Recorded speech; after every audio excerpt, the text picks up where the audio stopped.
থেকে উঠে কি দেখবেন ওটা?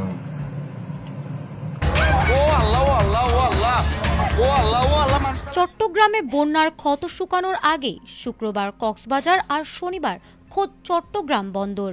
একের পর এক ধেয়ে আসে টর্নেডো আর জলস্তম্ভগুলো কি প্রকৃতির সাধারণ কোনো আচরণ, নাকি কোনো অশুভ সংকেত বা কেয়ামতের আলামত? মাত্র কয়েকদিনের ব্যবধানে উপকূল জুড়ে প্রকৃতির এই অদ্ভুত রুদ্ররূপ দেখে সাধারণ মানুষের মনে এখন শুধুই এক অজানা আতঙ্ক। ঘটনার শুরু গত শুক্রবার জুমার নামাজের ঠিক পরপরই আকাশ ভেঙে বৃষ্টি নামার মুহূর্তে কক্সবাজারের লাবণী ও সুগন্ধা পয়েন্টে হঠাৎ আঘাত হানে ৩ থেকে ৫ মিনিটের একটি মিনি টর্নেডো। মুহূর্তের মধ্যে বাতাসের তীব্র ঘূর্ণিতে সৈকতের শতাধিক টুরিস্ট ছাতা এবং ভাসমান দোকানপাট লণ্ডভণ্ড হয়ে কাগজের মতো উড়ে যায়। সৈকতে থাকা পর্যটকদের মাঝে হুড়োহুড়ি পড়ে যায়, যা চোখের পলকে পুরো এলাকাকে একটি ধ্বংসস্তূপে পরিণত করে। কক্সবাজারের আতঙ্কের রেশ কাটতে না কাটতেই শনিবার দুপুরে আরেকটি বুক কাঁপানো দৃশ্য দেখা যায় চট্টগ্রাম বন্দরের বহির্নোঙরে।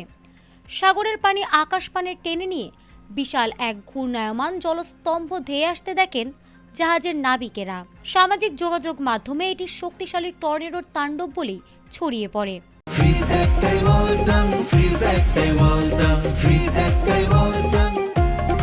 তবে স্বস্তির বিষয় হলো এটি সাগরের বুকেই মিলিয়ে যায়, ফলে বন্দরের কোনো ক্ষয়ক্ষতি না হলেও সাগরে থাকা ছোট বড় জাহাজের নাবিকদের মনে চরম ভীতি তৈরি হয়। তবে উপকূলের মানুষের জন্য এই আতঙ্ক নতুন নয়। চলতি জুলাই মাসের শুরুতে পুরো চট্টগ্রাম যখন স্মরণকালের ভয়াবহ বন্যায় ভাসছিল, ঠিক তখনই গত ৯ জুলাই সকাল 11:30টায় চট্টগ্রামের দ্বীপ উপজেলা সন্দ্বীপের মগধারা ইউনিয়নে আঘাত এনেছিল এক শক্তিশালী টর্নেডো।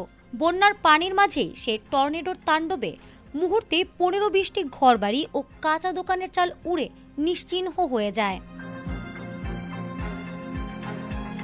বন্যার পানির সাথে আকাশের এই প্রলয়ঙ্কারী রূপ দেখে ধর্মপ্রাণ মানুষেরা একে শেষ জামানার লক্ষণ বা আল্লাহর গজব হিসেবে দেখছেন। একের পর এক এই প্রাকৃতিক দুর্যোগের ঘনঘটা যেন পুরো মানবজাতিকে এক চরম সতর্ক বার্তা দিচ্ছে। প্রকৃতি কি তবে বড় কোনো মহাপ্রলয়ের দিকে ইশারা করছে? ফারহানা হক, ATN বাংলা।